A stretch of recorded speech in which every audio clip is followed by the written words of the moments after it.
Depois de algum tempo falando sobre adoção no consultório, o assunto ainda permanecia um tabu da porta para fora. Teria eu o direito de buscar minhas origens? Por lei, todo adotivo tem direito de conhecer sua origem biológica. É coisa de legislação. Está anotado em algum lugar do Estatuto da Criança e do Adolescente, o ECA. Na verdade, é no artigo 48, para ser mais preciso. Mas não era sobre leis que eu me questionava, e sim sobre me permitir entrar de novo na vida de um pai e de uma mãe que há mais de 30 anos haviam deixado claro que não me queriam por perto.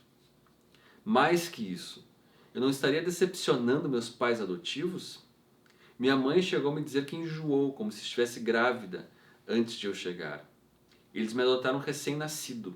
Em tese, eu não me lembraria de nada da minha vida anterior. Até porque não fazia muito sentido falar em vida anterior. Afinal, eu acabara de chegar neste mundo. É o que eu chamo de fantasia da tábula rasa, ou seja, a ideia de que o filho bebê, por ser um recém-nascido, não trará marcas e memórias dentro de si.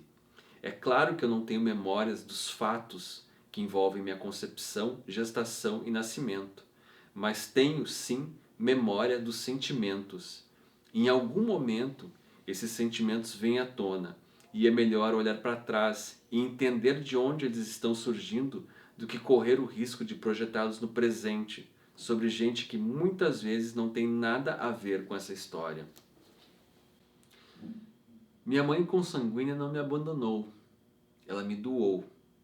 Foi o que ouvi desde pequeno, segundo o relato de meus pais adotivos. Ela esperava que eu tivesse uma vida melhor ao crescer em uma família bem estruturada. Por isso me deixou em um hospital, para que eu fosse destinada a uma nova família. Esse tipo de doação já era uma prática ilegal, porém ainda bastante comum naqueles anos 80. Apesar de ter crescido ciente dessa história, a dor do abandono já foi uma constante em mim, como infelizmente continua sendo para muitos dos adotivos. Cuidar de um bebê não é uma tarefa fácil. Na evolução de nossa espécie, muitos recursos foram desenvolvidos para que o vínculo com a mãe não se rompesse. Provavelmente foi nesse processo que os bebês ganharam contornos fofos e sorrisos que derretem até quem tem uma geleira no coração. Muitas mães até relatam que seus filhos tinham um cheiro hipnotizante, e muitas falam da amamentação como algo transcendental. Não lembro que cheiro eu tinha, mas sei que fui um bebê fofo, gordinho e com cabelo fino e loiro. Sei de tudo isso por fotos, já que fui adotado um dia ou dois depois de ter nascido. Nem assim fui capaz de suscitar os cuidados da minha mãe de origem. Ela não se apaixonou por mim a ponto de sair do hospital comigo no colo, disposta a enfrentar tudo e todos para me criar. Essa foi minha primeira derrota. E que derrota! Não é à toa que muitos adotivos se olham no espelho na busca de algo que falta em si. Muitos não se dão conta, mas essa sensação de incompletude pode ter relação com a separação inicial. Mas não adianta procurar, não falta nada. Se fosse qualquer outra criança no meu lugar, viveria a mesmíssima experiência. A falta não estava em mim. A verdade é que minha mãe não estava preparada para cuidar de mim nem de ninguém. É preciso colocar os pés no chão e reconhecer essa impotência. Admitir que, naquele momento, nada que viesse de mim faria diferença. Prender-se a essa aparente derrota é também abrir mão de vitórias que vieram depois. É preciso enxugar as lágrimas e perceber que a mesma criança deixada para adoção foi capaz de conquistar uma família adotiva. Conheço um time de futebol que chegou até a lançar um DVD em comemoração ao seu suado retorno à primeira divisão do Campeonato Nacional. Há quem considere esse ato vexatório, que seria mais adequado voltar para casa em silêncio e fingir que nunca caiu para a segundona. Mas quem está certo é o time. É preciso valorizar as conquistas do presente e celebrar a oportunidade de ter um futuro melhor. Para dar um exemplo de como esses fantasmas de abandono e rejeição às vezes voltam ao presente de maneira inesperada, cega e estúpida, conto em 2 parágrafos uma história absolutamente trivial e desimportante, mas que, talvez por isso mesmo, seja uma boa amostra. Há poucos dias eu estive em uma costureira para ver se ela me ajudava a costurar os zines Vida de Adotivo. Ela nunca havia costurado um papel na vida. Olhou para mim com cara de desconfiada e disse para eu voltar no dia seguinte. No dia seguinte, me disse que aceitava o trabalho, mas que queria um valor maior que o combinado inicialmente, e me pediu um prazo de 5 dias. Uma semana depois, voltei ao ateliê, mas os livrinhos ainda não estavam prontos. Ela me pediu mais 24 horas. Voltei no dia seguinte e os papéis continuavam sobre uma pilha de retalhos, apenas acumulando pó. Tive que recolher o material e voltar para casa. Saí do ateliê arrasado e não consegui trabalhar naquele dia. Perdi minhas preciosas horas mastigando meu ódio e traçando planos de vingança contra a costureira, que obviamente nunca coloquei em prática. Ela é provavelmente apenas uma pessoa que se atrapalha com prazos ou não tem muita disposição para testar um trabalho diferente. Mas eu tomei a conduta como um abandono pessoal. Foi como jogar sal em uma ferida aberta. O que estava adormecido ganhou vida outra vez. Antes da costureira, era minha mulher, a mesma que apareceu como minha namorada no início deste caderno, quem costurava os livrinhos. Ela havia combinado de servir a primeira edição dos zines, mas deixou claro que depois eu teria que buscar uma alternativa, pois é um trabalho imenso costurar uma grande tiragem, ainda mais para quem não tem lá tanta experiência e leva a costura como um hobby de final de semana. Na mesma tarde, ela me ensinou a usar a máquina que temos em casa. Peguei razoavelmente rápido a dinâmica da coisa, mas a cabeça ainda ficava presa aos meus planos de vingança. Em vez disso, eu deveria traçar planos para agradecer minha mulher pela aula. Assim, eu sairia de uma posição de abandonado para uma posição de acolhido. Tenho lutado para que essa mudança de posição seja cada vez mais natural. Citei esse exemplo aparentemente desimportante para ilustrar como não existe isso de tábula rasa, que até em um episódio comizinho cotidiano, um sentimento lá do passado pode tomar conta dos sentidos. Pode parecer pouco, mas é fácil imaginar quantas pessoas já desistiram de realizar sonhos porque reagiram de maneira desproporcionalmente dolorosa com problemas banais.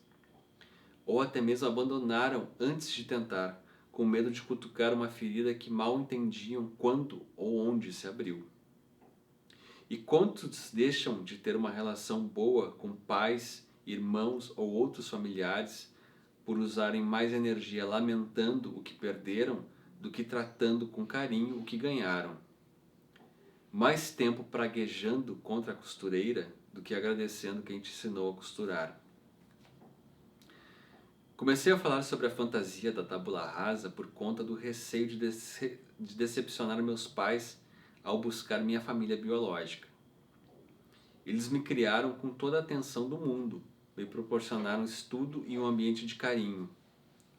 Será que eu não deveria colaborar, livrá-los da preocupação de como eu reagiria conhecendo minha família de origem? Por outro lado, não estaria eu sendo cínico ao esconder meus sentimentos? Ou então sendo prepotente ao julgar que eles não teriam capacidade de superar o desafio? Eu já estava há um bom tempo pensando em saber mais sobre minha história. Que comunicação era aquela estabelecida entre eu e meus pais que não deixava o assunto tomar relevância? Certamente não era uma comunicação verdadeira. Para avançar, o único caminho era não esconder a verdade. Não me lembro de muita coisa sobre os momentos em que falei sobre isso com meus pais.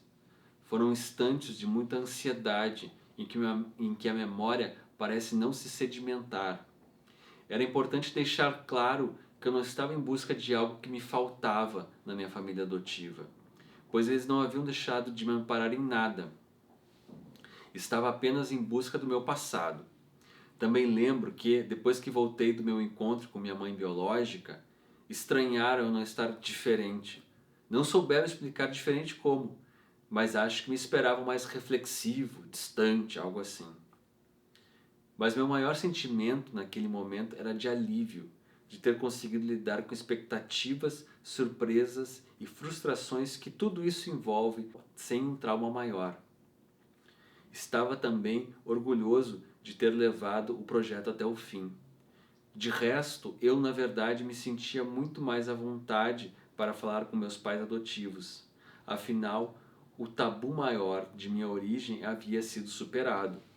Se eu podia falar sobre isso com eles, conseguiria falar sobre qualquer outra coisa. A comunicação voltou a ser verdadeira e espontânea, como há muito tempo não era. Por derrubar tabus e melhorar a comunicação com meus pais, o encontro com minhas origens ajudou a estreitar minha relação com toda a minha família adotiva. E geralmente é assim que ocorre. No entanto, é compreensível que os pais tenham certa resistência nesse sentido. A literatura acadêmica já percebeu que há uma fantasia muito grande das mães adotivas terem o filho roubado, seja pela mãe de origem ou por outra pessoa.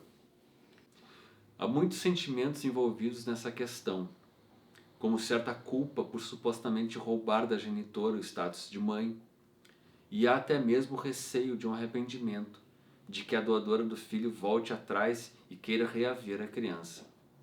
É algo incômodo, que é às vezes doloroso, com o qual os adotantes precisam lidar por algum tempo, mas que vai se acomodando. Mais tarde, quando o filho adotivo volta e resolve buscar sua origem, essas dores podem ser revividas. Além disso, muitos pais adotivos carregam a frustração de não poderem gerar filhos consanguíneos. Falar da história da adoção ou perguntar sobre pais biológicos, de alguma forma, pode também fazer os envolvidos relembrarem dessa limitação. Ou seja, se você é um adotivo e encontrou desde sempre um mar de compreensão e apoio ao falar sobre sua origem com seus pais, saiba que muitas vezes não é assim. Se você encontrou resistência, saiba que é normal.